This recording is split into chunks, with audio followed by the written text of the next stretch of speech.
Thanks for tuning in to the Urban Scope podcast. I'm back with another hip hop discussion. Now, recently, after the Cash Money No Limit verses, there's been people bringing up the Jay-Z alleged comments about no one can compete with him in the verses. Now, he's saying nobody compete or could even beat him in the verses for that matter. And his discography is difficult to deal with because he has a tremendous or an impeccable discography of hits spanning over the last, 30 years, going back to all the way to 95, I believe.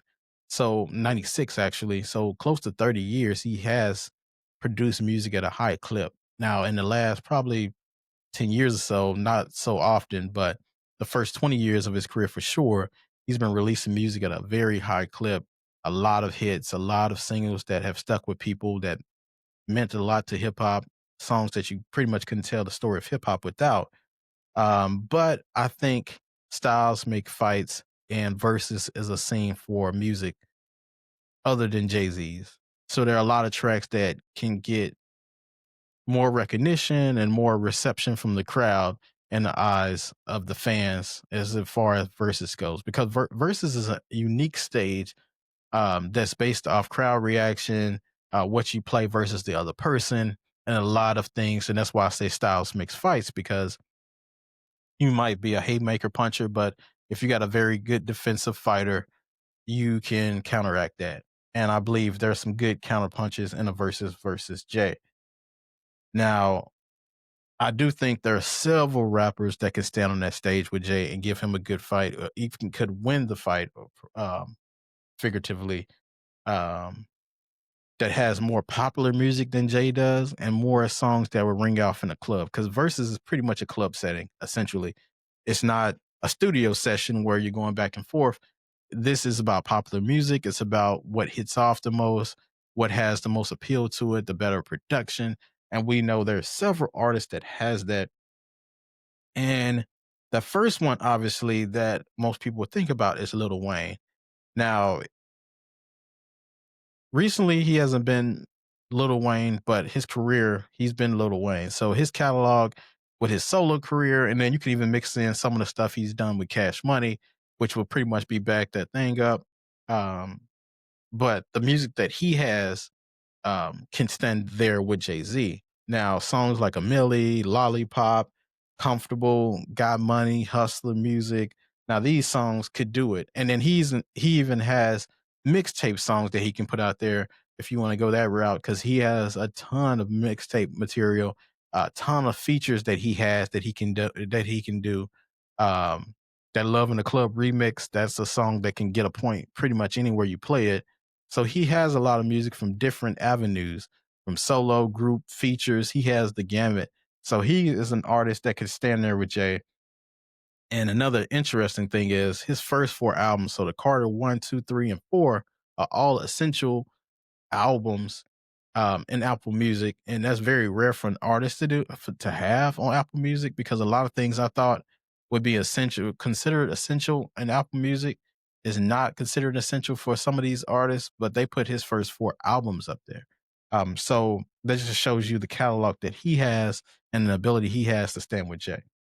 So I think he could do it. Second, underestimated King of the South, T.I. Now, a lot of people don't give T.I. the credit because, for one, he's a Southern artist, and for two, he's not as popular as Lil Wayne because he didn't do all these features like Lil Wayne did or all these mixtapes, but he has some of the best albums in the game.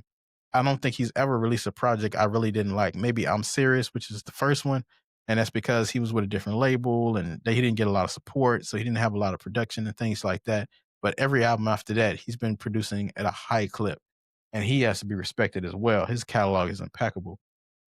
He has 6 albums that went platinum or better. A lot of them went over double times platinum, which I've seen an article on social media. I'm not true if it is true or not, but a lot of these albums haven't been updated in 10 years as far as certifications goes. So some of those albums might even be close to half diamond, which is 5 million records, but they haven't been updated in a while. So he has a lot of hits. So if he plays a 24s, You Don't Know Me, What You Know, Big Ish Poppin', Swagger Like Us, which Jay Z is on that track as well. He got some wins that he can stand on that stage with Jay, and he easily has 20 songs or more that he can play if you ain't count the features, which you do count features in verses. He has the features and he has uh, the solo stuff. He doesn't have any group stuff really, except for PSC type stuff. But I don't think he would include that. But he has the features and the solo tracks to do so. And in the features, he has the Soldier with Destiny's Child, which Beyonce is on, of course. Ironically, he has Never Scared with Bone Crusher. I'm a Flirt with R. Kelly. And then I think Bow Wow was on that one too. And then Shoulder Lean with Young Dro. So he has records that he can sit across from Jay-Z in the verses and be competitive, even could win some of these depending on where they're played. So I think he's one. Now, the third person, which I think is the most competitive and could win easily, I don't even think it would be close in some aspects, is Kanye. Now, Kanye's been kind of wacky lately, but I'm talking about Kanye and not Ye. Ye is a different person. But Kanye on the stage has some of the biggest.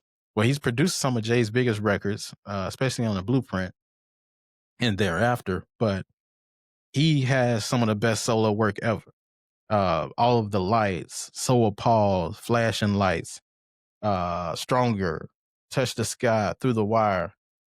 And then the features, he has the Selfish song with Slum Village, which he's featured on, which is an underrated feature for him. About Our Love with Brandy. He has Put On with Jeezy. He has some features that he can be on. He has a couple T-Pain ones that I like as well that he's featured on that he could stand on that stage with. But I don't think it would be close because Ye has such popular music amongst the people that he's more popular than Jay is, even in a music sense, because Jay is a little bit more conscious than Ye is. Ye has the pizzazz and he had the personality and he had the the likability. Jay was more jaded, didn't do a lot of interviews, didn't give a lot of commentary. We didn't know where he stand on a lot of things.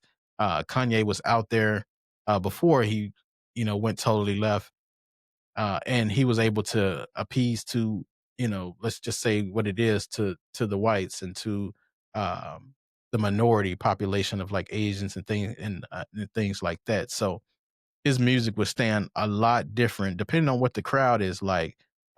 His music will ring off a lot different than Jay's will, just because he had those mega hits, especially All of the Lights with like a Rihanna.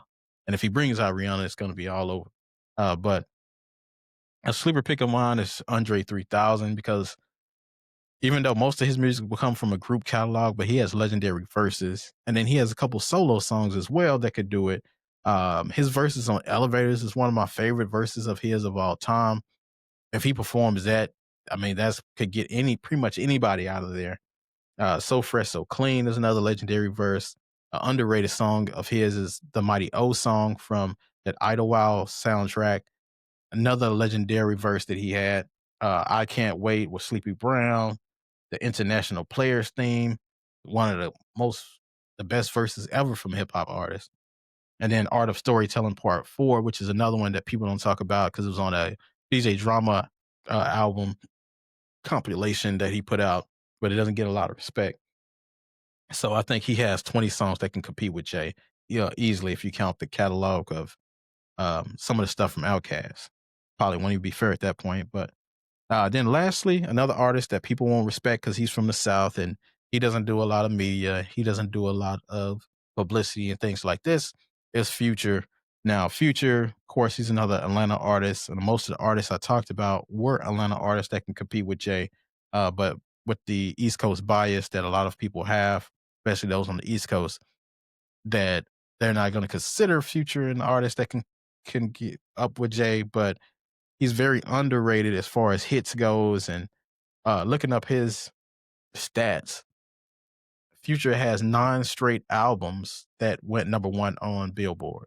Now, if you include the albums with, this is including the albums that he did last year, the 2 he did with Metro, the collab albums he did with him, but he has a lot of number one hits on the billboards, which not, like I said before, is not indication of success, really. I mean, of where you mean in hip hop, it's just numbers. But that just shows you the power that he has from his fans to go number one 9 straight times. and this is with against everybody, against the field, against whoever can release an album at that time. He was number one, so he's going against pop and country and techno and electronic music or whatever you want to say. He went number one during that time. Um, and I think he could go 40 tracks if you count his features with Jay. Now he has a lot of music, March Madness, like that, which is the track that initiated, so to speak, the Kendrick and Drake beef. He has Life's Good, which is with Drake, Wait for You with Drake. He has You Don't Know, which is the Rick Ross song and Rocco song. He has X with 21 Savage, Too Much Sauce with Lil Uzi Vert. So he has a lot of music and he doesn't get that respect because for a couple of reasons, as I said before, he's a Southern artist and then he's not too lyrical. And then a lot of his music is considered mumble rap. But as far as making hits, the guy can make hits. And that's what Verse is about. It's about the hits. It's not about how much of a true MC you are and things like that. But he definitely could do it. And, if he had been in New York or California making this music coming from from that spot, he would be even more revered and he would probably be, Drake status if he was that type of artist that lived on either one of the coasts. But unfortunately he doesn't. But I think he could stand with Jay as well. So tell me your thoughts and who you think could stand with Jay-Z on a versus stage. And then until next time, I'll see you next time.